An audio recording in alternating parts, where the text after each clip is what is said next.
सर्वशक्तिमान सर्वदर्शी सर्वज्ञानी सर्व अंतर्यामी प्रभु जीशु को मो धन्यवाद दूची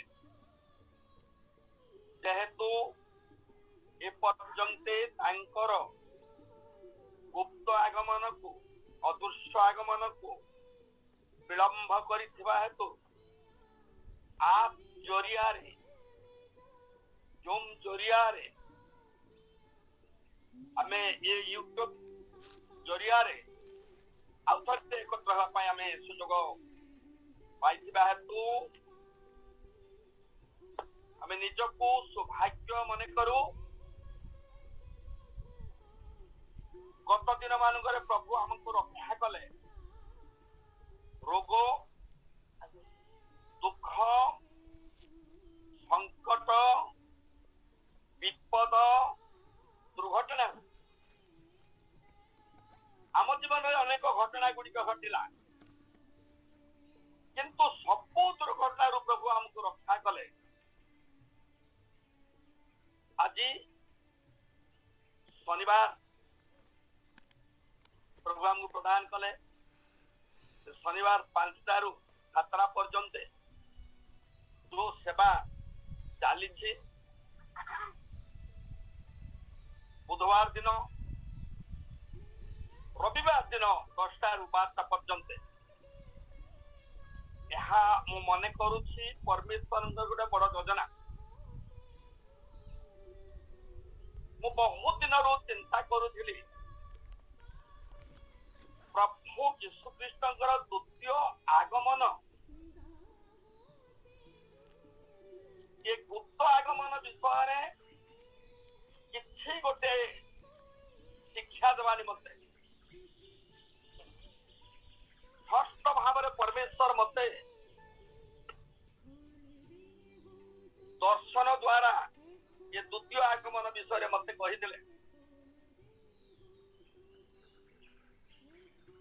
जो समय मैं 39 दिन फास्टिंग प्रेयर थी से समय प्रभु देथिबा दर्शन वाक्य मु आपण मानक निकट रे अर्पण करुछि।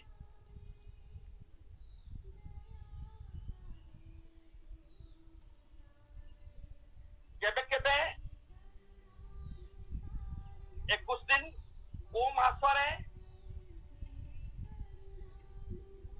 7 दिन इमिति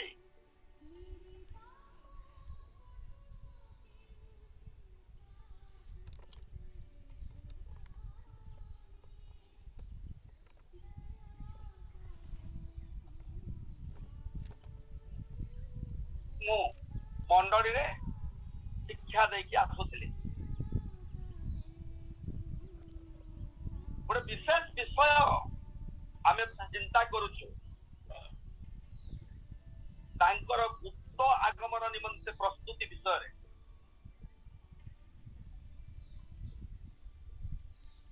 तांकर द्वितीय आगमन दुई भाग रे विभक्त दूर्ष आगमन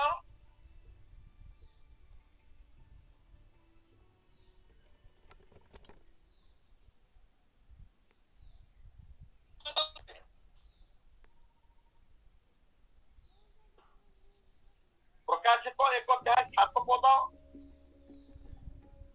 दूर्ष आगमन प्रकाशित 16 अध्याय 15 पद गुप्त आगमन चोर परी आगमन।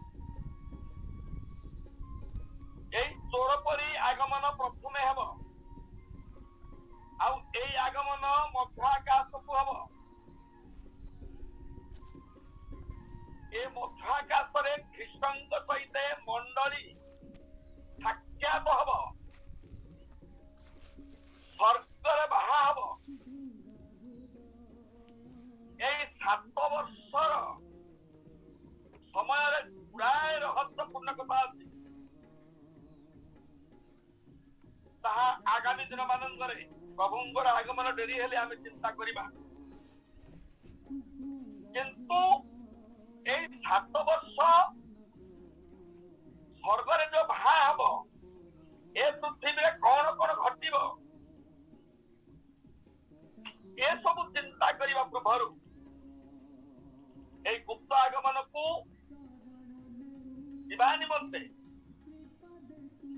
प्रस्तुत दरकार आमे से विषय चिंता करूँ आमे बाक्यर जो उदाहरण 10 कन्या विषय आमे चिंता करके आसुଛୁ 5 कन्या सुबुद्धि आ 5 कन्या निर्बुद्धि विषय चिंता करूछु आ विशेष करी 5 कन्या सुबुद्धि विषय आमे ही वर्णना करी आसुछु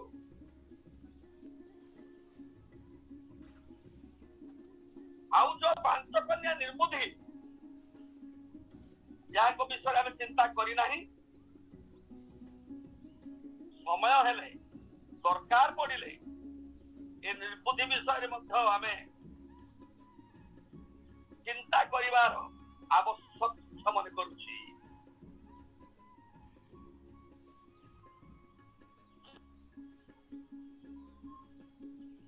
ध्यान सहित शुणु प्रभुंकर द्वितीय आगमन निमंत्रण जो प्रस्तुति एक गुप्त आगमन निमित्त प्रस्तुति बिना तेल नथिले प्रदीप जलिब ना आ प्रदीप नथिले बोर को भेटी पारिबे ना प्रिय मोर भाई प्रिय मोर भौणी माने ओ झियो माने परमेश्वर दास दासी माने वर्तमान हमको समय अच्छे आमे प्रस्तुति हेबार समय ए समय को जदि आमे परेई देबा ताहले आउ पाई पारिबा नाही कहा को प्रस्तुति बोली कुहा गला जो स्त्री मान पाखरे पात्र थिला पात्र रे तैल थिला आउ प्रदीप थिला एई स्त्री मानकु एई कन्या मानकु सुबुद्धि कन्या बोली कुआ गला एणु तेल विषय में चिंता करूछु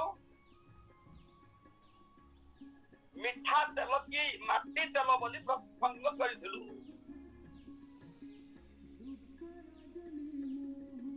प्रदीप जलया निमंते मिठा तेल ताहा लेवी पुस्तक रे हमें देखिथिलु लेवी पुस्तक 24 अध्याय 1-2 रे हमें पढ़ी की हमें गत दिन मान चिंता करिछु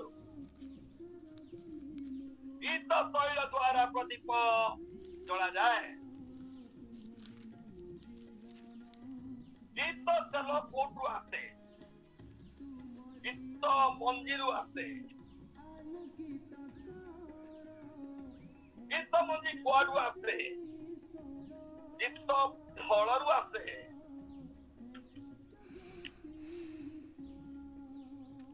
गीत फल गीत घरू आसे आउ फल फलिबा पूर्वरु वृक्षरे पुष्प न हेले फल फले नहीं अधिकांश वृक्ष फल फलिबा पूर्वरु फूल फुटी थाए आउ एई कथा को गत दिन मानक में चिंता करिछु फूल परे फल आसीबा फल केतेक अधा दिन रे झड़ी पड़े पाकल न होई कि केते फल झड़ी पड़े आउ केतेक फल पाकल होई कि तले पड़े आउ जो फल पाकल होई थाए पाकल फलर मंजी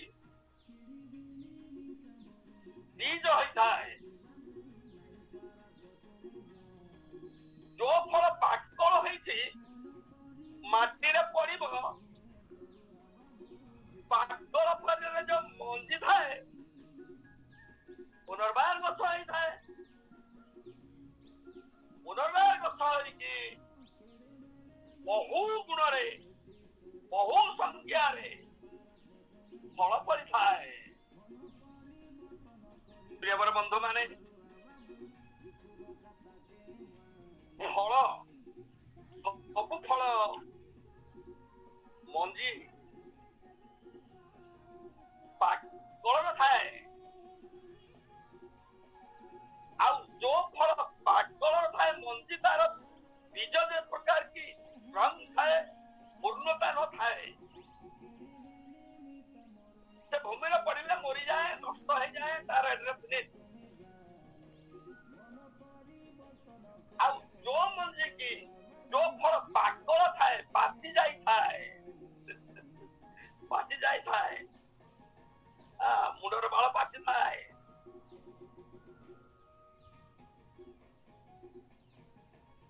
बुझी पारे कि नहीं जो फल पाची जाई थाए पक्कत होई थाए आउ से फल रे मंजी बीज सेठी बाहर आउ से बीज रे वृक्ष होई थाए ध्यान से सुनंतु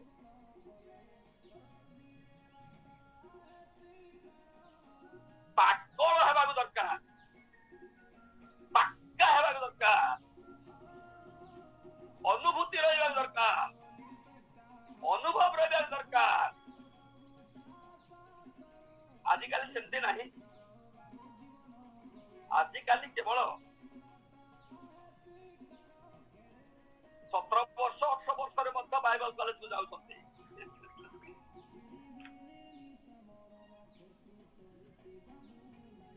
बालक सामुएल को देखाते बालक जोसेफ को देखाते बालक जिरिमिया को देखाते ठीक अच्छी जाओ करो किंतु बयस्तर से माने बालक थिले मध्य आत्मिकतार पक्कत थिले आत्मा जीवन आत्मिक जीवन पागल होइथिला ध्यान सहित सुनंतु जे कौनसी प्रकार भी केवल शस्य हो कि फल हो धान हो कि भांडिया हो गहम हो कि डाली जातीय हो माटी रे जते बेले पड़िबो से जदि पागल अछि बोले गछ निश्चय उठिबो आ गछ जते बेले उठिबो फल फलिबो एई कथा यीशुଙ୍କ मुखरु आमे सुनिथिलु एबे मत सुनुछु आजि मत सुनिबा आसंतु जहन पुस्तक 12 अध्याय 24 पद को जाओ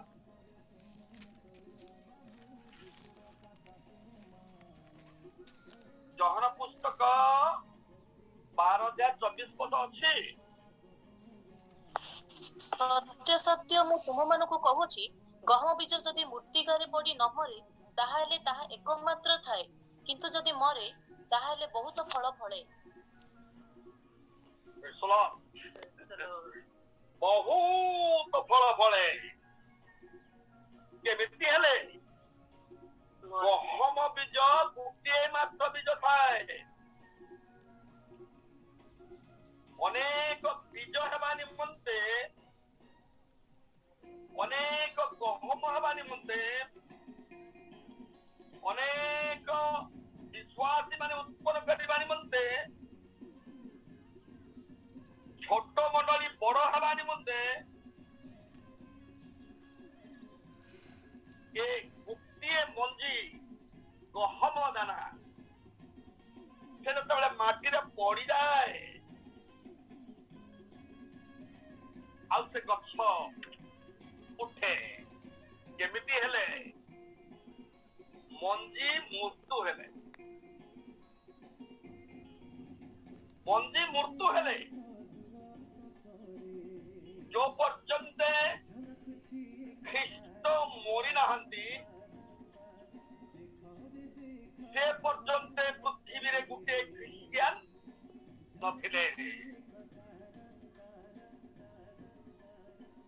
केते लोक कहती अब्राहम क्रिश्चियन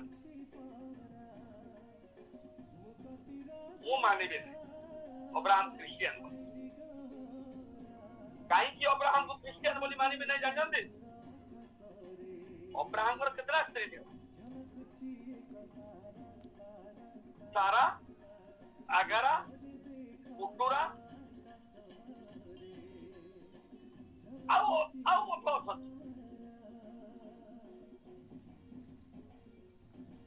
दाऊ तो क्रिश्चियन बोली मु कहे ना जे क्रिश्चियन नहीं केते लोक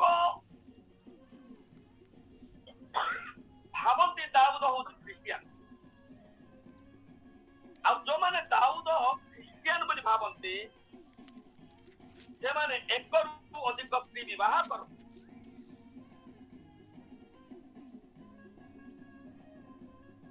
याकूब तार स्त्री माने केते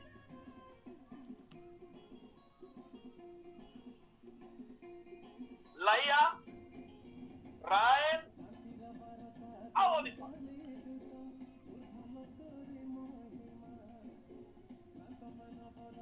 हर सुन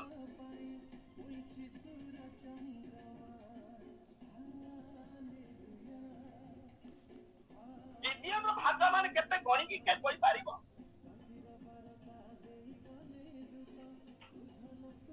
विचार करता अध्याय 30 पद गुड के पढ़िबे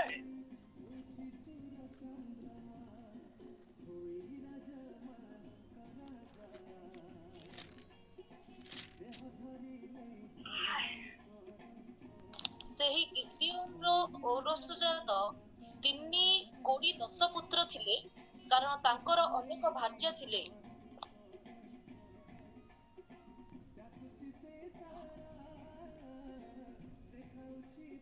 ତାଙ୍କର ଅନେକ ଭାର୍ଯ୍ୟା ଥିଲେ କାର ଗିଦିଓନର ତେବେ ଆକୁ ଖ୍ରୀଷ୍ଟିଆନ ବୋଲି କହିବା ଯଦି ଖ୍ରୀଷ୍ଟିଆନ ବୋଲି କହିବା ତାହେଲେ କେତେଟା ବାହାର କଲେ ମନ ଚଲେଇବା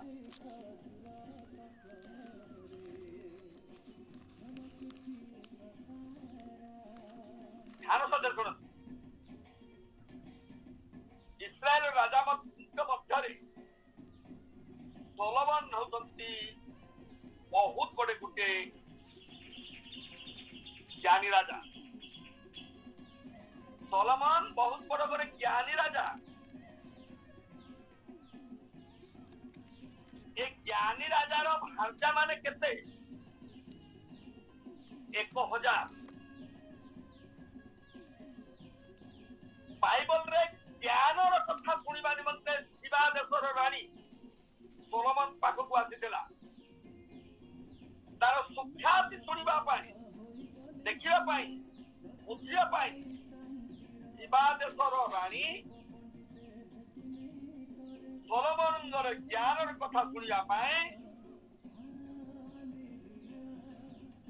तार सुख्यात शुणिकी आसीला गोटे देश छाड़ी गोटे अन्य देश एते बड़ बड़ ज्ञानी राजा केतेटा बाहा करूची 1000 पत्नी तेबे सोलोमन को क्रिश्चियन बोली परिबा ना मो केतु विश्वास करिवे नाही सोलोमन क्रिश्चियन बोली कहिले मो केबे विश्वास करिवे नाही राजा बलि रे लिखा अछि 11 अध्याय तार 3 पद पढ़ंतु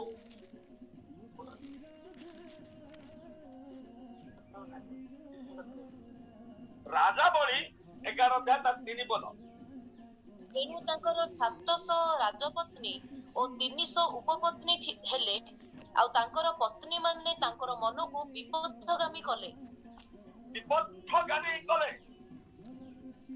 तांकर पत्नी माने अर्थात सोलोमन पत्नी माने विपथगामी कराइले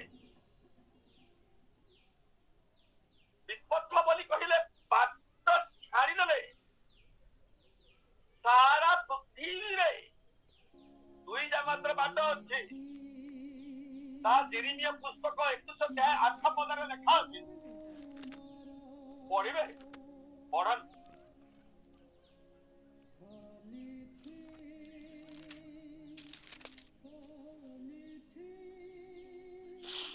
ସେମାନଙ୍କ ସକାଶୁ ଭୀତ ହୁଅ ନାହିଁ, କାରଣ ସଦାପ୍ରଭୁ କହନ୍ତି। ଯେରେମିୟା 21:8 ପଢୁଛନ୍ତି ତ? ପୁଣି ତୁମ୍ଭେ ଏହି ଲୋକମାନଙ୍କୁ କହିବ, ସଦାପ୍ରଭୁ ଏହି କଥା କହନ୍ତି, ଦେଖ ଆମ୍ଭେ ତୁମ୍ଭମାନଙ୍କ ସମ୍ମୁଖରେ ଜୀବନର ପଥ ଓ ମୃତ୍ୟୁର ପଥ ରଖୁଅଛୁ। ମୃତ୍ୟୁର ପଥ ସାରା ପୃଥିବୀର ଲୋକମାନେ ଯିବା ନିମନ୍ତେ ଏ ପୃଥିବୀ ଛାଡ଼ିକି ଯିବା ନିମନ୍ତେ ଦିଟା ପଥ ଅଛି। ଗୋଟେ ହେଲା ମୃତ୍ୟୁର ପଥ। ଏଇ ପଥ ସିଧା ନର୍କକୁ ଯାଇଛି। ଆଉ ସେଇ ପଥରେ ଯୋଉମାନେ ଚାଲନ୍ତି ନା, ଶେଷରେ କେବଳ ଅଗ୍ନିରେ ନର୍କରେ ସେମାନେ ପହଞ୍ଚିବେ। ଜୀବନର ପଥ, ଯୋଉମାନେ ଜୀବନର ପଥ ପାଇଛନ୍ତି, ଜୀବନର ପଥରେ ଚାଲୁଛନ୍ତି, ତାଙ୍କର ଚାଲିର ଶେଷ ଦିନରେ ସେମାନେ ସ୍ୱର୍ଗରେ ପହଞ୍ଚିବେ। ଏ ଦୁଇଟା ପଥର ଯାତ୍ରୀ ପୃଥିବୀରେ ବସବାସ କରନ୍ତି। ପୃଥିବୀରେ ସବୁଦିନେ ବସବାସ କରି ହୁଏ ନାହିଁ, ରହି ହୁଏ ନାହିଁ। ଏ ପୃଥିବୀ ଛାଡ଼ିକି ଯିବା ନିମନ୍ତେ ଦୁଇଟି ମାତ୍ର ବାଟ ଅଛି। ତେବେ ଏଇ ଜୀବନର ପଥ ହଉଛନ୍ତି ଆମମାନଙ୍କର ତ୍ରାଣକର୍ତ୍ତା, ମୁକ୍ତିଦାତା ପ୍ରଭୁ ଯୀଶୁ। ସେ କହିଲେ, ମୁଁ ପଥ, ସତ୍ୟ ଓ ଜୀବନ, ମୋ ଦେଇ ନଗଲେ କେହି ପିତାଙ୍କ ରାଜ୍ୟକୁ, ସ୍ୱର୍ଗ ରାଜ୍ୟକୁ ଯାଇପାରେ ନାହିଁ।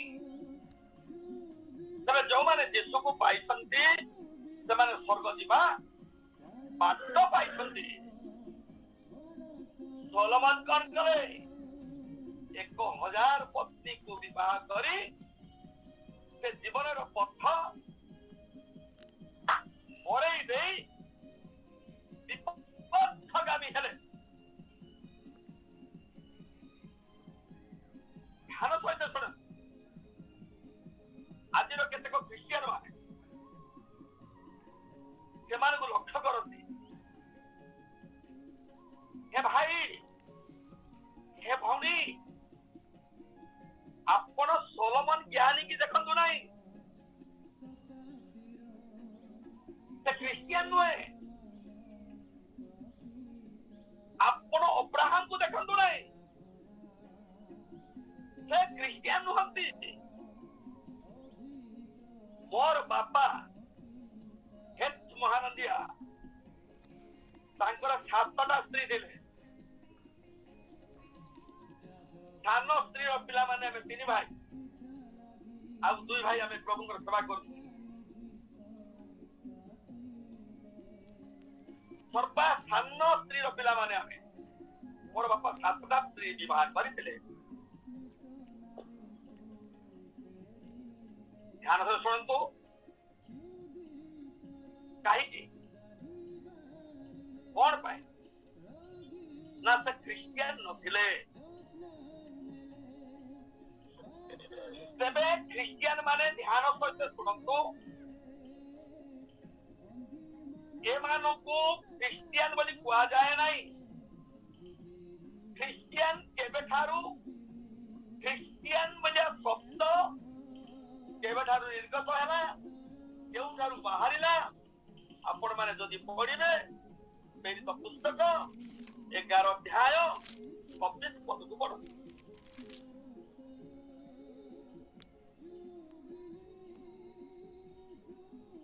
ପରେ ସେ ସାଉଲଙ୍କୁ ଖୋଜିବା ପାଇଁ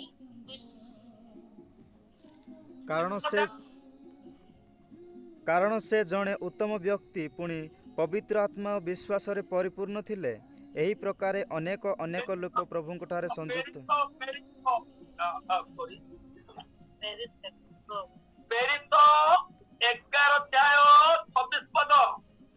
ପୁଣି ସେ ତାଙ୍କୁ ପାଇ ଆନ୍ତିଓଖିଆକୁ ଘେନି ଆସିଲେ।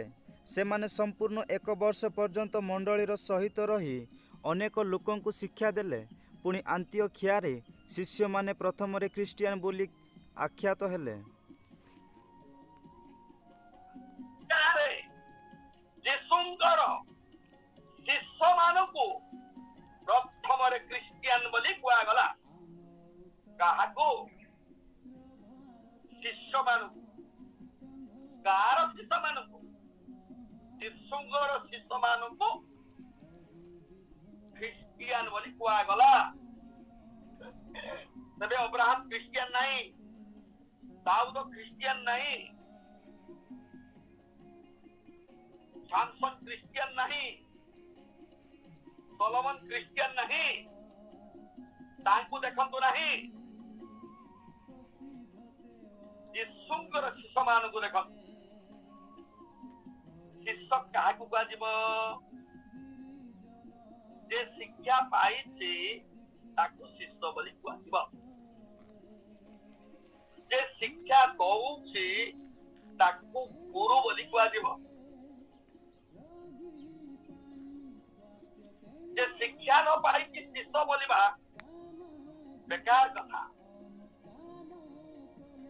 ଆଜିକାଲି ଡ୍ରାଇଭର ମାନଙ୍କୁ ମଧ୍ୟ ଗୁରୁ ଗୁରୁ ବୋଲି କହନ୍ତି। ହେ ଗୁରୁ, ଡ୍ରାଇଭର କୁ ଗୁରୁ ବୋଲି କହନ୍ତି। ନାଇଁ ନାଇଁ, ଧ୍ୟାନ ସହିତ ଶୁଣନ୍ତୁ।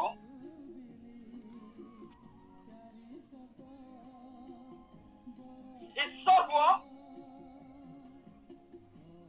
ଖ୍ରୀଷ୍ଟିଆନ ଶିଷ୍ୟକୁ କୁହାଗଲା। ଯୀଶୁ ବଡ଼ ଗମ୍ଭୀର ସହିତ ଗଭୀର ବିଷୟକୁ ଯେ ଶେଷ ସମୟରେ ଜଗତରେ ଯେତେବେଳେ 3.5 ବର୍ଷ ଥିଲେ, ସେଇ ମଧ୍ୟମରେ ଗୋଟେ କଥା କହିକି ଗଲେ। କଣ ବୋଲି କହିଲେ? ମାଥି ପୁସ୍ତକ 28 ଅଧ୍ୟାୟ 18 ରୁ 20 ପର୍ଯ୍ୟନ୍ତ ପଢନ୍ତୁ। ପୁଣି ଯୀଶୁ ସେମାନଙ୍କ ନିକଟକୁ ଆସି ଆଳପ କରି କହିଲେ, ସ୍ୱର୍ଗ ଓ ପୃଥିବୀର ସମସ୍ତ ଅଧିକାର ମତେ ପ୍ରଦତ୍ତ ହୋଇଅଛି। ଅତଏବ ତୁମ୍ଭେମାନେ ଯାଇ ସମସ୍ତ ଜାତିର ଲୋକଙ୍କୁ ପିତା, ପୁତ୍ର ଓ ପବିତ୍ର ଆତ୍ମାଙ୍କ ନାମରେ ବାପ୍ତିସ୍ମ ଦେଇ ମୁଁ ତୁମ୍ଭମାନଙ୍କୁ ଯେଉଁ ଯେଉଁ ଆଜ୍ଞା ଦେଇଅଛି ସେଇ ସବୁ ପାଳନ କରିବାକୁ ଶିକ୍ଷା ଦେଇ ସେମାନଙ୍କୁ ଶିଷ୍ୟ କର। ଆଉ ଦେଖ, ଯୁଗାନ୍ତ ପର୍ଯ୍ୟନ୍ତ ସଦା ସର୍ବଦା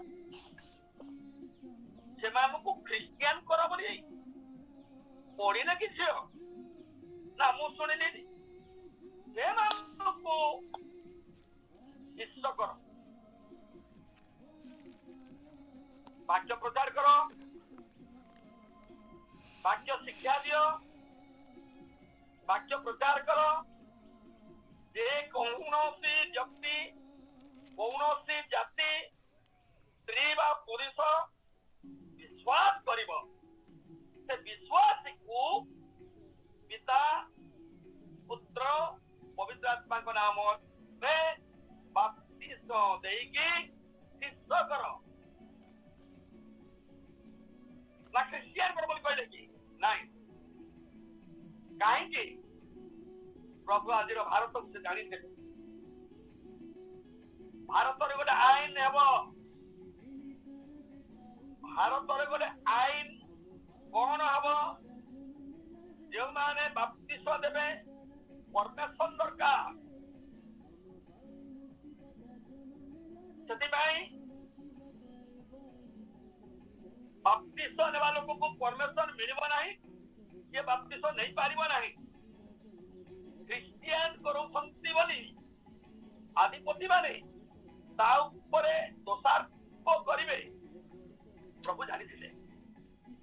ସେଥିପାଇଁ ଖ୍ରୀଷ୍ଟିଆନ କର ବୋଲି କହିଲେ ନାହିଁ, ଶିଷ୍ୟ କର ବୋଲି କହିଲେ।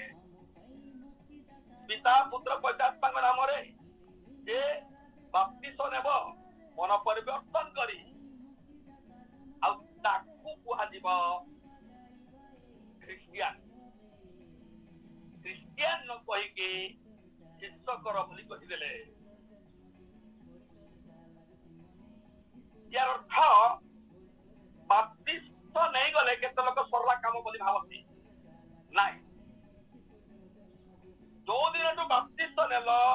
ସେଇ ଦିନ ଠାରୁ ତମେ ଶିଷ୍ୟ ହେଲ। ଶିଷ୍ୟ ଗୁରୁ ପାଖରେ ସବୁବେଳେ ହମେଶା ଶିକ୍ଷା ପାଇବାର ଦରକାର। ଏଣୁ ଆମର ଶିକ୍ଷାର ଆରମ୍ଭ, ଆମେ ଶିଷ୍ୟର ଆରମ୍ଭ ହଉଛି ବାପ୍ତିସ୍ମ ନେବା ଦିନ ଠାରୁ। ବାପ୍ତିସ୍ମ ନିଅନ୍ତୁ ସେଇ ଦିନ ଠାରୁ। ସବୁବେଳେ କେବଳ ଚର୍ଚ୍ଚ ଯାଆନ୍ତୁ, ସଭା ସମିତି କି ଯାଆନ୍ତୁ, ମିଟିଂ କି ଯାଆନ୍ତୁ, ଆଉ ମୁଁ ବାପ୍ତିସ୍ମ ତ ନେଇଗଲି ମୋର କାମ ସରିଲା ବୋଲି ଚୁପଚାପ ରହନ୍ତୁ ନାହିଁ। ସେଇଦିନ ଠାରୁ ଆପଣ ବାକ୍ୟ ଶୁଣିବାରେ ଆରମ୍ଭ କରନ୍ତୁ, ବାଇବଲ ପଢିବାରେ ଆରମ୍ଭ କରନ୍ତୁ। ସର୍ପଣରେ ବିଶ୍ୱାସ ଜାତ ହବ, ଆଉ ବିଶ୍ୱାସ ଯେ କରେ ତାକୁ କୁହାଯିବ ବିଶ୍ୱାସୀ। ଆଉ ଯେ ଶୁଣେ, ଯେ ଶିଖେ, ତାକୁ କୁହାଯିବ ଶିଷ୍ୟ। ଧ୍ୟାନ ସହିତ ଶୁଣ ପ୍ରିୟ ଭାଇ, ପ୍ରିୟ ଭଉଣୀ ମାନେ। ତେବେ ଆନ୍ତୋକିଆରେ ଶିଷ୍ୟ ମାନଙ୍କୁ ଖ୍ରୀଷ୍ଟିଆନ ବୋଲି କୁହାଗଲା। ପ୍ରଥମ ଖ୍ରୀଷ୍ଟିଆନ ସେମାନେ। ଆଉ ଖ୍ରୀଷ୍ଟିଆନ ବ୍ୟକ୍ତି ଦିଟା ସ୍ତ୍ରୀ ଯାହା କରିପାରିବ ନାହିଁ, ମଦ ପିଇ ପାରିବ ନାହିଁ, ବିଡ଼ି ଗୁଡାକୁ ପାନ ଏସବୁ କେବଳ ମନ ପରିବର୍ତ୍ତନ କରିଛି ପରା। ମନ ପରିବର୍ତ୍ତନ ବୋଲି କହିଲେ ସେ ଖାଇବାଟା ତାର ମନ ଲାଗୁଥିଲା କଣ? ପାନ ଗୁଡାକୁ ରାଜା ଖଇନି, ମନ୍ତ୍ରୀ ଖଇନି, ଏମଏଲ ଖଇନି, ନ ଖାଇଲେ, ପାଟିରେ ନ ପକେଇଲେ ରହିପାରୁନଥିଲା।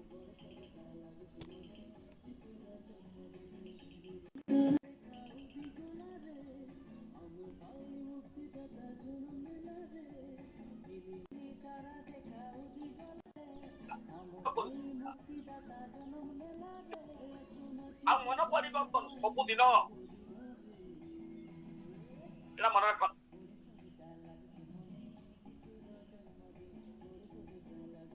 ପ୍ରିୟ ବନ୍ଧୁ ମାନେ, ଖାଣ୍ଟି ମଞ୍ଜି ହେବା ପାଇଁ, ଖାଣ୍ଟି ଖ୍ରୀଷ୍ଟିଆନ ହେବା ପାଇଁ ଆପଣ ମାନେ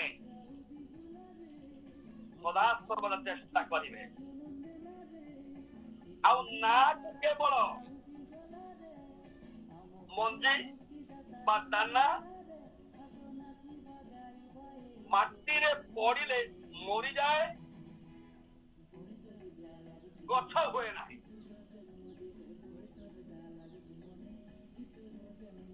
ତାହେଲେ କିଛି ଲାଭ ନାହିଁ।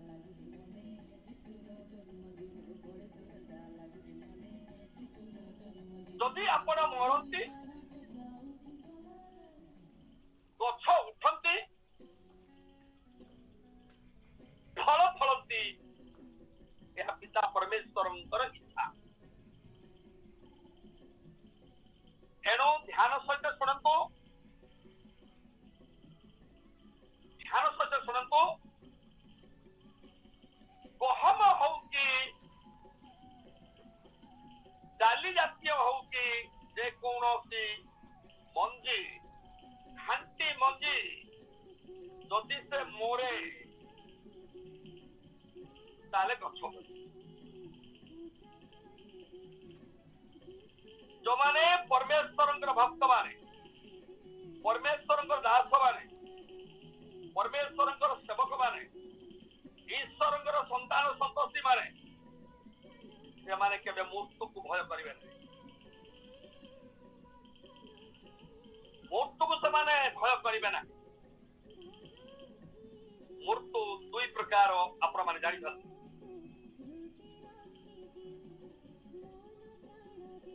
ଦୁଇ ପ୍ରକାର ମୃତ୍ୟୁ। ଗୋଟେ କରିଥିଲୁ ପାପର ବେତନ ମୃତ୍ୟୁ ଭୋଗ ବିଳାସରେ ଆସକ୍ତ ହେଲେ ଜୀବିତ ଥିଲେ ମୃତ୍ୟୁ ଉପଦେଶ ଭାବରେ ମରିଯିବ ମାନ୍ନା ଖାଇକି ଇସ୍ରାଏଲ ଲୋକମାନେ ମଲେ ଏଟା ଗୋଟେ ପ୍ରକାର ମୃତ୍ୟୁ ଆଉ ଗୋଟେ ପ୍ରକାର ମୃତ୍ୟୁ ଆପଣ ମାନଙ୍କୁ ମୁଁ ଦେଖାଇବି ସେଟା କୋଉ ପ୍ରକାର ମୃତ୍ୟୁ ବୋଲି କହିଲେ କଲସ୍ୟ 3 ଅଧ୍ୟାୟ 5 ପଦରେ ତାହା ଲେଖା ଅଛି ପଢିବେ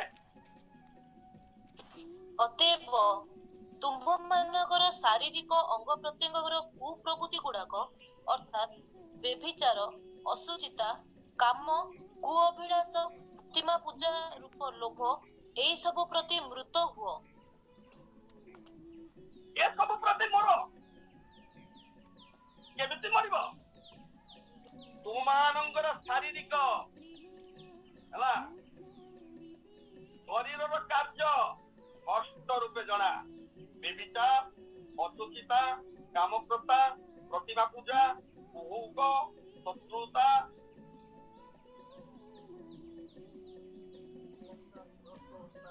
ଦେଶ କ୍ରୋଧ ସ୍ୱାର୍ଥପରତା ଦଳଭେଦ ମତଭେଦ ହିଂସା ମତତା ରଙ୍ଗରସ ଇତ୍ୟାଦି ଗାଲାତୀୟ ପୁସ୍ତକରେ ତା ଲେଖା ଅଛି ଏ ସବୁ ସ୍ୱଭାବରୁ ମରିଯାଅ ନ ମଲେ ଗଛ ହବ ନାହିଁ ଫଳ ଫଳିବ ନାହିଁ ଗୋଟେ ସହର ମଧ୍ୟରେ ଜଣେ ଯଦି ମରିଯାଏ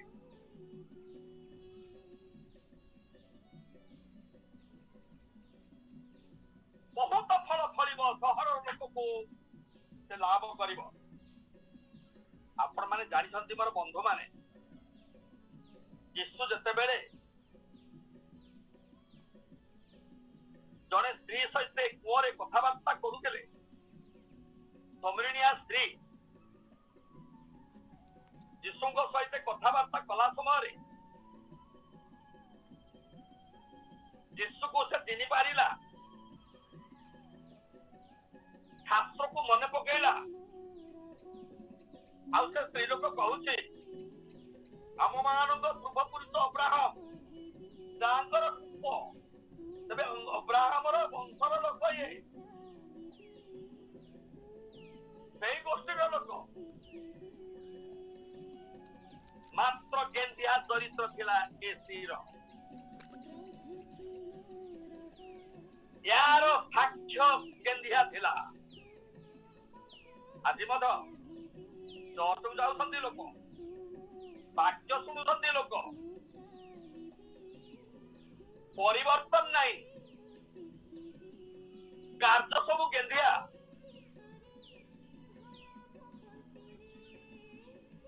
ଅବ୍ରାହମର ବଂଶଧରର ସ୍ତ୍ରୀ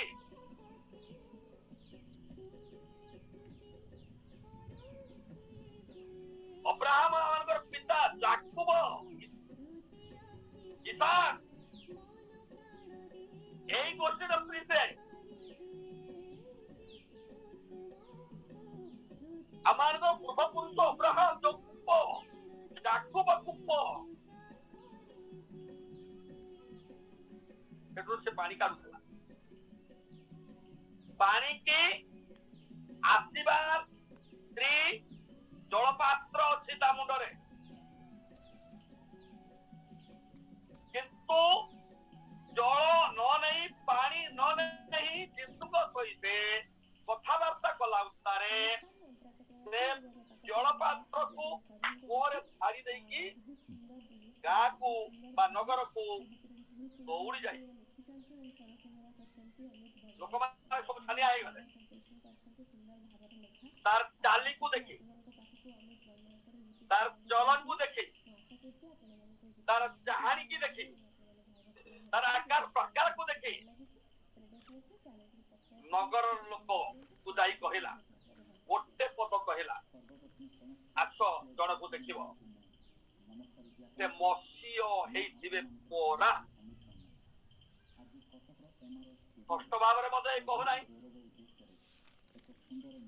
ହୋଇଥାଇପାରନ୍ତି। ତଥାପି ଲୋକମାନେ ତାର କହିବା କଥାକୁ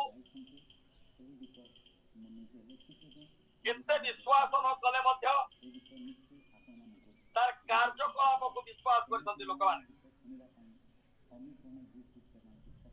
କୋ କାର୍ଯ୍ୟ ନା ହାଣ୍ଡି ଧରିକି ଯାଇଥିଲା, ହାଣ୍ଡି ଛାଡିକି ଆସିଲା।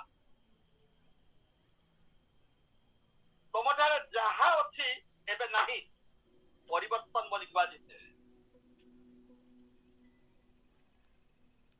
ତମଠାରେ ଯାହା ଅଛି ବର୍ତ୍ତମାନ ନାହିଁ, ତାକୁ ପରିବର୍ତ୍ତନ ବୋଲି କୁହାଯିବ। ସ୍ତ୍ରୀର ପରିବର୍ତ୍ତନରେ ଗୋଟେ ନଗରର ଲୋକ ଯୀଶୁଙ୍କ ନିକଟକୁ ଆସିଲେ। ଆପଣ ଜଣେ ଯଦି ପରିବର୍ତ୍ତନ ହେଇଯିବେ, ଖାଣ୍ଟି ବିଶ୍ୱାସୀ ମଞ୍ଜି, ଗୋଟେ ମଞ୍ଜି ଦରକାର ରାୟଗଡ଼ା ସହର ପାଇଁ, ଗୋଟିଏ ମଞ୍ଜି ଦରକାର ଓଡ଼ିଶା ପାଇଁ। ପ୍ରିୟର ବନ୍ଧୁମାନେ, ମାତ୍ର ସେ ମଞ୍ଜି ମରିବାକୁ ଦରକାର। ନ ମନେ ତ ଗୋଟିଏ ହିଁ ରହିବ ନା, ଯାହାକି ପ୍ରଥମ କରନ୍ତିୟ 15 ଅଧ୍ୟାୟ 36 ପଦରେ ଗୋଟେ ପଦ ଲେଖା ଅଛି, ପଢନ୍ତୁ।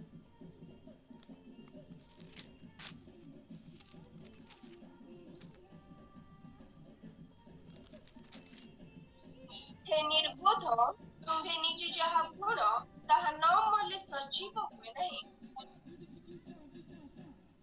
हे निर्बोध, ତୁମେ ଯାହା ଯାହା ତୁମେ ଗୁଣ ତା ନ ମଲେ ସଜୀବ ହୁଏ ନାହିଁ, ଗଛ ହୁଏ ନାହିଁ, ଫଳ ଫଳେ ନାହିଁ, ମଣ୍ଡଳୀ ବୃଦ୍ଧି ହୁଏ ନାହିଁ। ବଡ ମଣ୍ଡଳୀରେ ହେବା ଚାନ୍ସ ନୁହେଁ। ତେବେ ମରିବାକୁ ଦରକାର, ଗଛ ହେବାକୁ ଦରକାର, ଫଳ ଫଳିବାକୁ ଦରକାର। ଜଣେ ଖ୍ରୀଷ୍ଟ ଥିଲେ, ଜଣେ ମାତ୍ର ଖ୍ରୀଷ୍ଟ କ୍ରୁଶରେ ସେ ମଲେ, ଆଉ ତାଙ୍କର ରକ୍ତ ଏ ପୃଥିବୀ ପୃଷ୍ଠରେ ବହିଗଲା ଧାର ଧାର। ଶେଷରେ ଜଳ ନିର୍ଗତ ହେଲା। ରକ୍ତ ଆଉ ଶରୀର ନାହିଁ, ସବୁ ମାଟିରେ ପକେଇଦେଲେ, ଆଉ ସେଇ ମାଟିରୁ ଖ୍ରୀଷ୍ଟିଆନ ଜନ୍ମ ହେଲେ।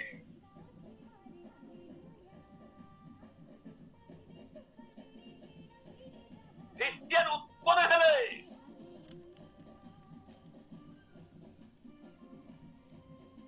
ତେବେ ମରିବାକୁ ଦରକାର। କେମିତି ମରିବା ଦରକାର? ଶାରୀରିକ ଅଙ୍ଗ ପ୍ରତ୍ୟଙ୍ଗର କୁପ୍ରବୃତ୍ତି ଗୁଡାକ, ବିବିଚାର, ଅଶୁଚି, କାମ, ଅବିଳାସ, ପ୍ରତିଭା ପୂଜାର ଉପଲବ୍ଧ, ଏସବୁ ପ୍ରତି ମୃତ୍ୟୁ ହବ। ମୂଳେ ଗଛ ହବ, ଗଛ ହେଲେ ଫଳ ଫଳିବ, ଆଉ ଫଳ ଫଳିବ, ଫଳ ପାକଳ ହେବାକୁ ଦରକାର। ଆଉ ଫଳ ଯେତେବେଳେ ପାକଳ ହେଲା ନା, ମଞ୍ଜି ଜୁରି ଯାଇଥିବ। ଫଳ ନ ପାଚିଲେ କେମିତି ମଞ୍ଜି ଜୁରିବ? ଆଉ ସେ ଖାଣ୍ଟି ମଞ୍ଜି ବାହାରିବ, ଖାଣ୍ଟି ବିଶ୍ୱାସୀ ବାହାରିବ। ତାହେଲେ ବୃଦ୍ଧି ହବ। ପ୍ରଭୁ କହିଛନ୍ତି ଗୋଟେ କଥା, ଗୋଟେ ଅଦ୍ଭୁତ କଥା କହିଲେ। ତାହା ଯୋହନ ପୁସ୍ତକ 14 ଅଧ୍ୟାୟ 12 ପଦରେ ଲେଖା।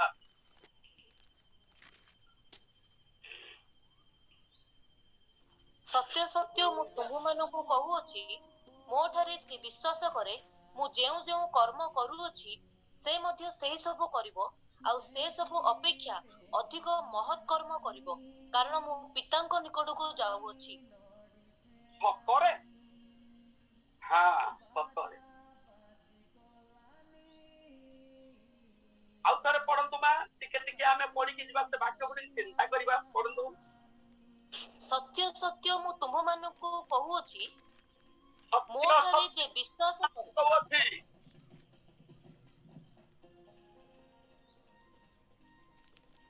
ମୋ ଠାରେ ଯେ ବିଶ୍ୱାସ କରେ, ହଁ, ମୋ ଠାରେ ଯେ ବିଶ୍ୱାସ କରେ, ତେବେ ଯୀଶୁକୁ ବିଶ୍ୱାସ କରିବା ଲୋକକୁ କଣ ବୋଲି କୁହାଯାଏ? ବିଶ୍ୱାସ ହେଲା। ଯୀଶୁକୁ ବିଶ୍ୱାସ କରିବା ଲୋକକୁ କୁହାଯାଏ ବିଶ୍ୱାସୀ। ଆଉ ଗତ ଦିନ ମାନଙ୍କୁ ଆମେ ଚିନ୍ତା କରିଛୁ, ମାର୍କ ଲିଖିତ ସୁସମାଚାର ଆପଣ ମାନେ ଜାଣିଛନ୍ତି 16 ଅଧ୍ୟାୟ 17 ପଦରେ କଣ ଲେଖା ଅଛି? ବିଶ୍ୱାସୀ ମାନଙ୍କର ଏଇ ସବୁ ଚିହ୍ନ, ମୋ ନାମରେ ଭୂତ ଛଡେଇବେ, ନୂତନ ନୂତନ ଭାଷାରେ କଥା କହିବେ, ହସ୍ତରେ ସର୍ପ ଧରିବେ, କୌଣସି ପ୍ରାଣନାଶକ ହାତ ପାନ କଲେ ତାଙ୍କର କିଛି କ୍ଷତି ହେବ ନାହିଁ। କାର ବିଶ୍ୱାସ। ସତ୍ୟ ସତ୍ୟ ମୁଁ ତୁମକୁ କହୁଅଛି, ଯେ ମୋ ଠାରେ ବିଶ୍ୱାସ କରେ। ତାପରେ କଣ ଲେଖା ଅଛି ଝିଅ? ମୁଁ ଯେଉଁ ଯେଉଁ କର୍ମ କରୁଅଛି ସେ ମଧ୍ୟ ସେଇ ସବୁ କରିବ। କିଏ କରିବ? ବିଶ୍ୱାସୀ କରିବ। ତାର କର୍ମ ଦେଖିଲେ ଜାଣିପାରିବ ଏ ବିଶ୍ୱାସୀ କି ନା। ଗୋଟେ ବିଶ୍ୱାସୀକୁ ଚିହ୍ନିବା ନିମନ୍ତେ ହେଲେ ତାର କର୍ମ ଦେଖିଲେ ଆମେ କେବଳ ଜାଣିପାରିବା। ବଡ ବଡ ଶଗଡ଼ ବହିନର ଗୋଟେ ଗୋଟେ କଥା, ସେ କଥାକୁ ଶୁଣିଲେ ଜାଣିପାରିବେ ନା। ବଡ ବଡ ଲମ୍ବା ପ୍ରଚାର, ବଡ ବଡ ଲମ୍ବା କେବଳ ଟପିକ, ବଡ ବଡ କେବଳ ବକ୍ତା, ଠିକ ଅଛି, ଏଟା ନିହାତି ଦରକାର। କିନ୍ତୁ ଯାହା ଆମେ ପ୍ରଚାର କରୁ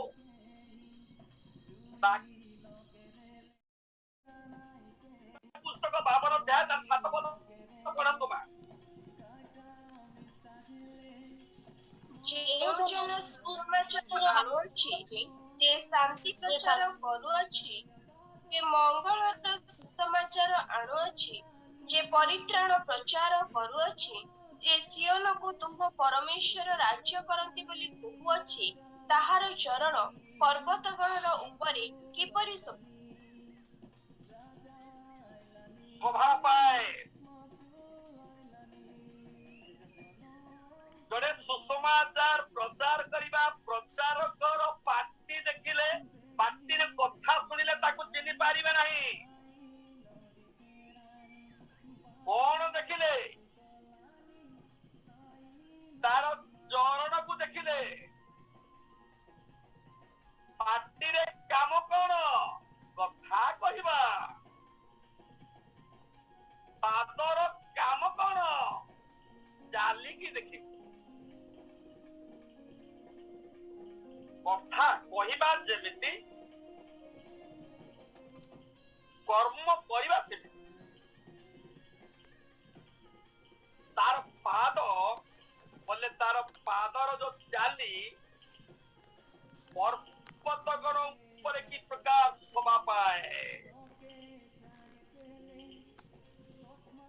କେମିତି ବୁଝିବା? ପର୍ବତଗଣ ବୋଲି କହିଲେ ଗୋଟେ ପର୍ବତ ନୁହେଁ। ଗଣ ମିନ୍ସ ଅନେକ।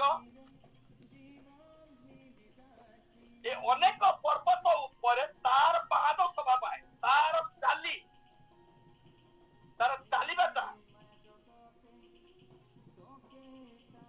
पर्वत बोली जानिपारुछंती गीत 125 ର ଏକ ପଦ ମୁଁ ପଢିକି ଶୁଣେଇଦେଲି ପଢନ୍ତୁ ଆପଣ।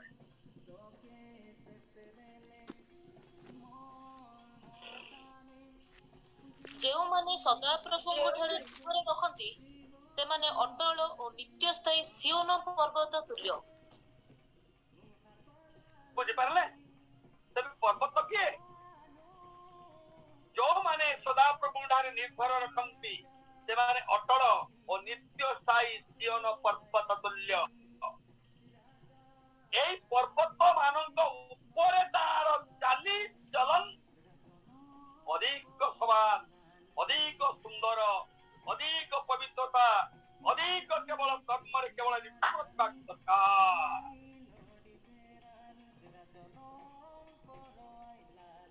हे परमेश्वरଙ୍କର ସନ୍ତାନ ସନ୍ତତି ମାନେ, ଦାସ ଦାସୀ ମାନେ, ଭକ୍ତ ଲୋକମାନେ ଧ୍ୟାନ ସହିତ ଶୁଣନ୍ତୁ।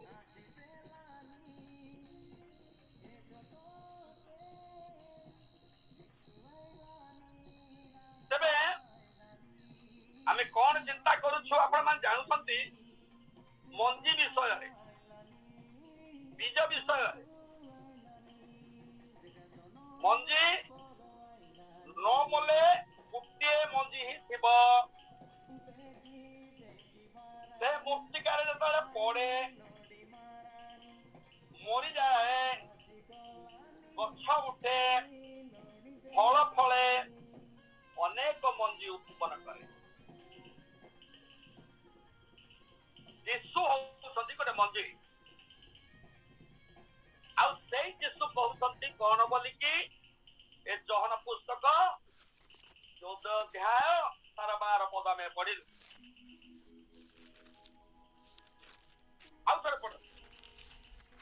ସତ୍ୟ ସତ୍ୟ ମୁଁ ତୁମମାନଙ୍କୁ କହୁଅଛି, ମୋ ଠାରେ ଯେ ବିଶ୍ୱାସ କରେ, ମୁଁ ଯେଉଁ ଯେଉଁ କର୍ମ କରୁଅଛି ସେ ମଧ୍ୟ ସେହି ସବୁ କରିବ, ଆଉ ସେ ସବୁ ଅପେକ୍ଷା ଅଧିକ ମହତ୍ କର୍ମ କରିବ, କାରଣ ମୁଁ ପିତାଙ୍କ ନିକଟକୁ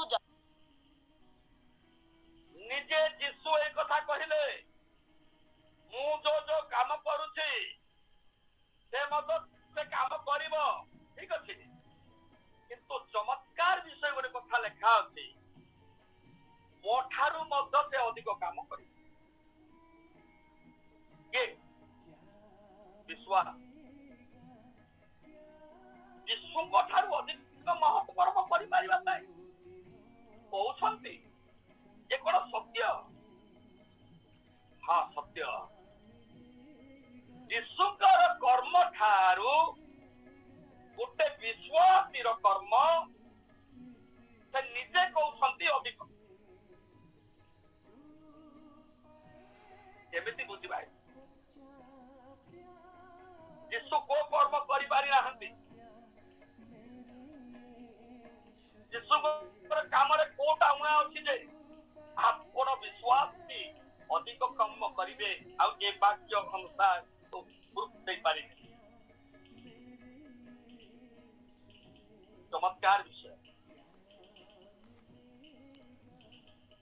ଧ୍ୟାନ ସହ ଶୁଣନ୍ତୁ। ମୁଁ ତ ବୁଝିବାରେ ଏମିତି ବୁଝୁଛି, ଯୀଶୁ ଏ ଜଗତରେ ଜନ୍ମ ଗ୍ରହଣ କଲେ। ସେ ସୃଷ୍ଟିକର୍ତ୍ତା।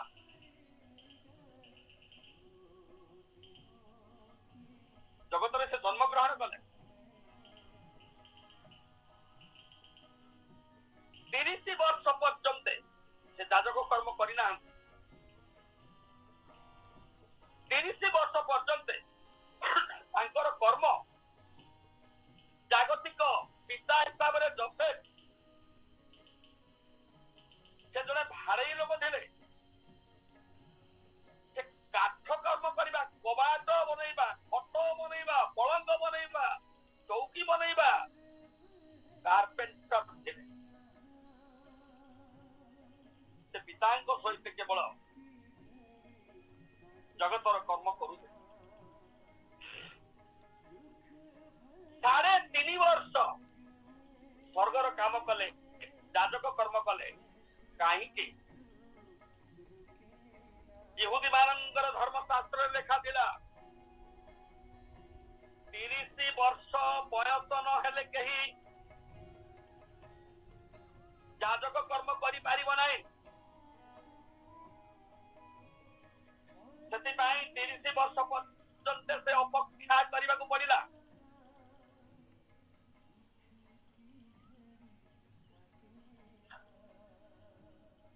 वर्ष पर्यंत यहूदी मानकर शास्त्र अनुसार अपेक्षा कले जीसु आउ 3.5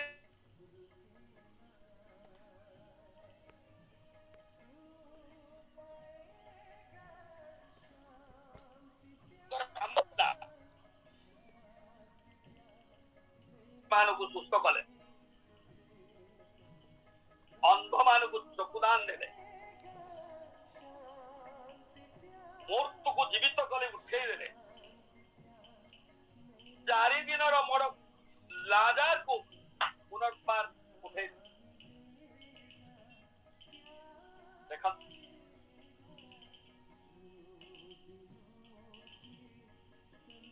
अब विश्वासी एक कर्म ठारू अधिक कर्म करिबो बोली आमे कोन बुझिबा, केमिति बुझिबा?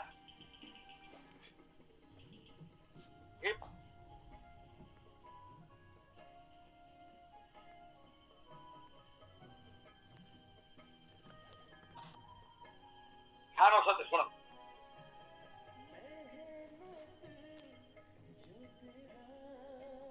आमे केमिति बुझिबा या को बोली कहले ध्यान सहित चिंता सहित प्रार्थना सहित चिंता करो। 3.5 वर्ष चमत्कार चमत्कार विषय गुड़िक प्रभु जीशु कले।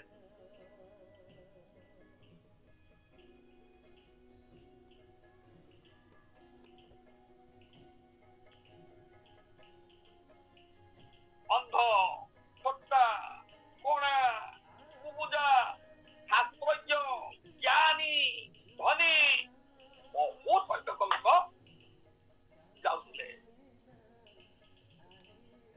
अगणित अगणित जनता यीशु जते बेले ए जगत थिले सेई समय बहुत बड़ दल, बहुत बड़ मंडली, बहुत बड़ केवल तांकर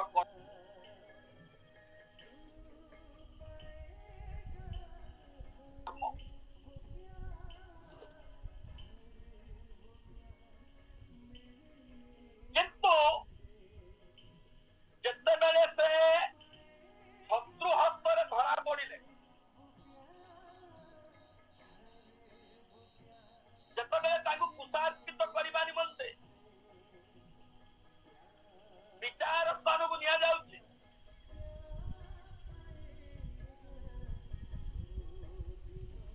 आउ केते लोक विश्वासी अछंती ताको भाग्यवंत जणे तो थिला से केवल मृत्यु हेले मन तुम सहित मुझी बोली पितर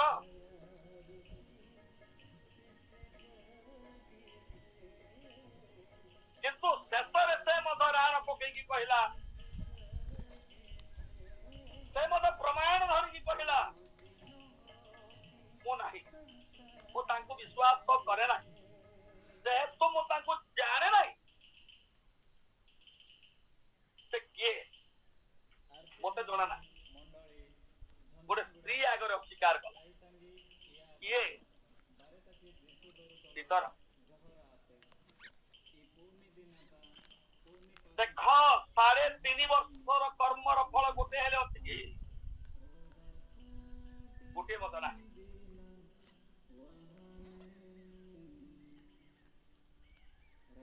ସେଥିପାଇଁ ଯୀଶୁ କହିଲେ ମୋ ଠାରୁ ଅଧିକ ତୁମେ କର୍ମ କରିବ ବିଶ୍ୱାସ।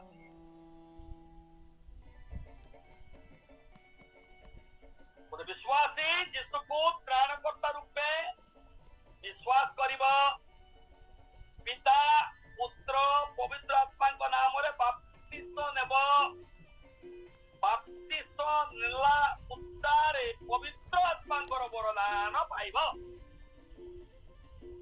तापरे कुटिल वंश ठारू अलगा रहिब, प्रेरित मानक सहित सहभागितार चलिब, प्रार्थना करिब, रुटी भांगिब, एटा होची गोटे विश्वासीर काम।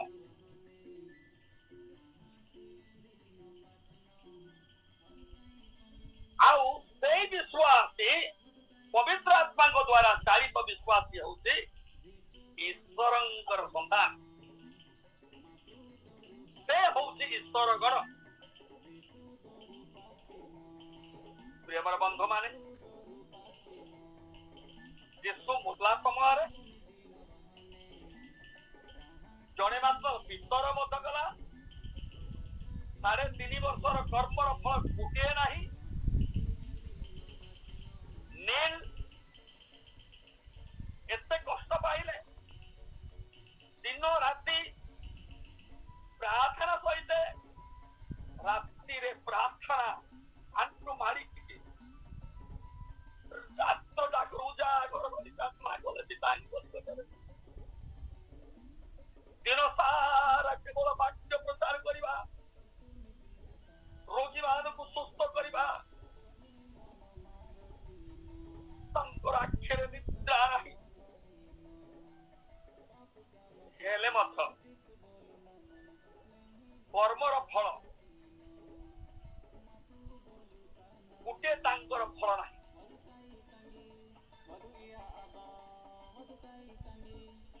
यीशु कहले जे मोठारे विश्वास करे मु जो कर्म करूछि मोठारू मत से अधिक कर्म करे ये करिबो जने विश्वास विश्वासी कौन करिबो यीशु को हृदय विश्वास करिबो मुखरे स्वीकार करिबो पिता पुत्र पवित्र आत्मा रे बपतिस्मा नेबो पवित्र आत्मा पर वरदान पाए। जितेबाला पवित्र आत्मा वरदान पाइला पेंटिकस्ट दिवस रे किए मु जाने नहीं बोली अस्वीकार करितला यीशु को पितर सही पितर पेंटिकस्ट दिवस रे पवित्र आत्मा आसी तांको उपरे अवतरण कले आउ गोटे प्रचार रे 3000 लोक को विश्वास को आनिले बाप्तिस्म देले मंडली रे संयुक्त कले नूतन नियमर मंडली आरंभ कले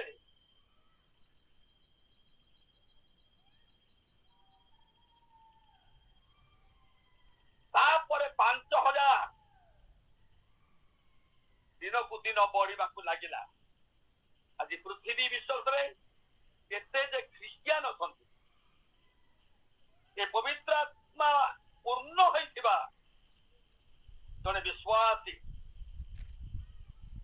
से विश्वासी पास्टर नहीं पारे से विश्वासी रेवरेंड नहीं पारे से विश्वासी बिशप नहीं पारे प्रथम विश्वासी न है रेवरेंड हुए नहीं मोर बंधु माने पास्टर हुए नहीं मोर बापा माने पास्टर हे पारिबो नहीं मोर पुओ झियो माने प्रथम तो विश्वास हेबा कब सेति पई यीशु ए कथा कहले जे मोठारे विश्वास करे मु जो काम करू अछि मोठारु अधिक कर्म करिवे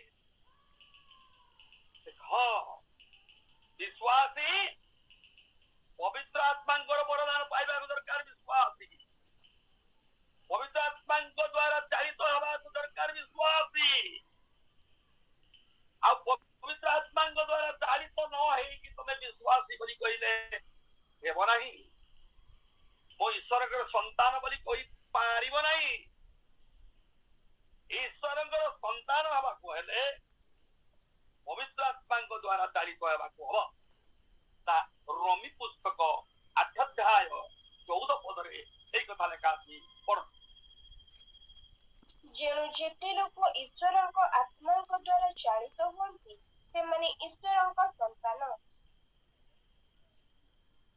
ଆଉ ଥରେ ପଢ଼ନ୍ତୁ ମା जेणु जेते लोक ईश्वरଙ୍କ आत्माଙ୍କ द्वारा चालित हुଅନ୍ତି ସେମାନେ ईश्वरଙ୍କ संतान। संतान ईश्वरଙ୍କର आत्मा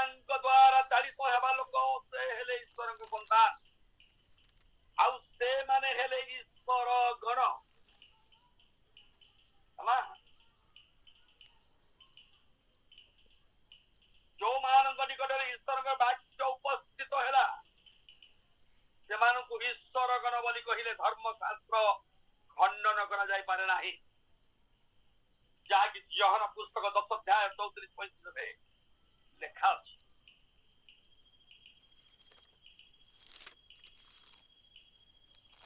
ଯୀଶୁ ସେମାନଙ୍କୁ ଉତ୍ତର ଦେଲେ, ତୁମ୍ଭମାନଙ୍କ ବ୍ୟବସ୍ଥାରେ ଏହା କଣ ଲେଖା ନାହିଁ? ଆମ୍ଭେ କହିଲୁ, ତୁମ୍ଭେମାନେ ଈଶ୍ୱର ଗଣ।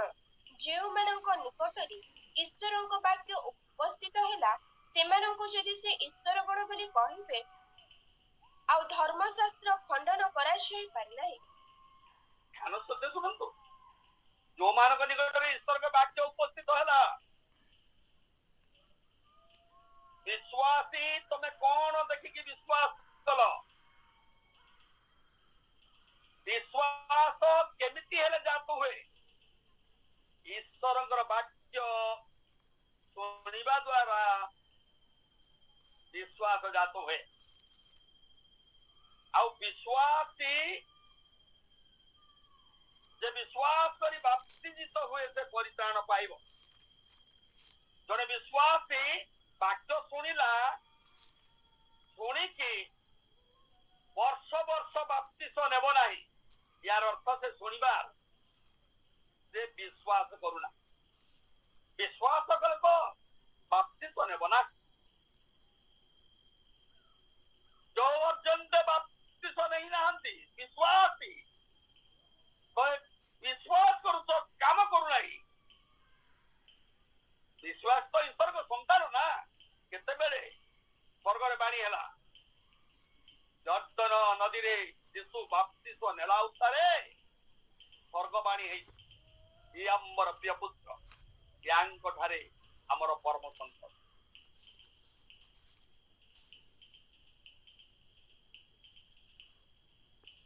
ध्यान से सुनंतु,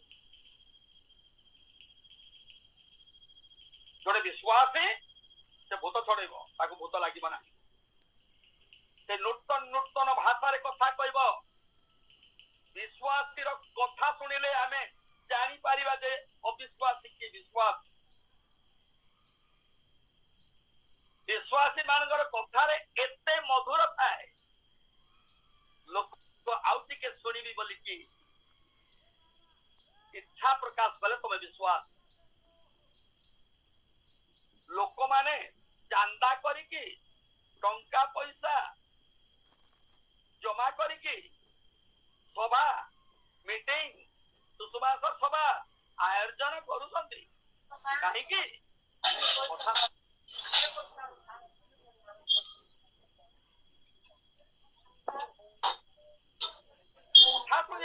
नीरज चोपड़ा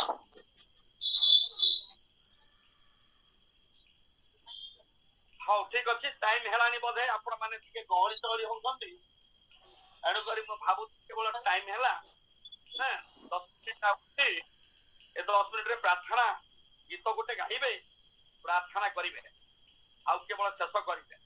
मु कहबार कारण टॉपिक होउछि शांति मजीवन। शांति क्रिश्चियन हंतु, शांति विश्वासी हंतु, अब खांटी मंजिरे ही तेल थिब। आत्मांग द्वारा चालित हब खांटी विश्वासी। ना को क्रिश्चियन हब, ना को विश्वास करिब। ए भाई भूत माने मत विश्वास करुथिले, भूत आत्मा मत विश्वासी।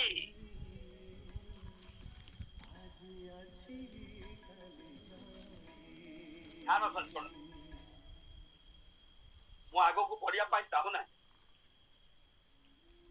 जेहेतु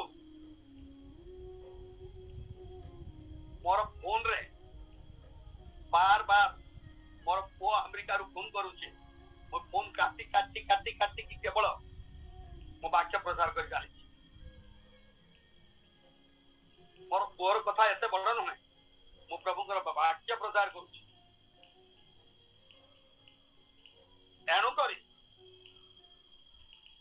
मोर कहबार कारण मंजीरु तेल आसे, सबु मंजीरु तेल नाही।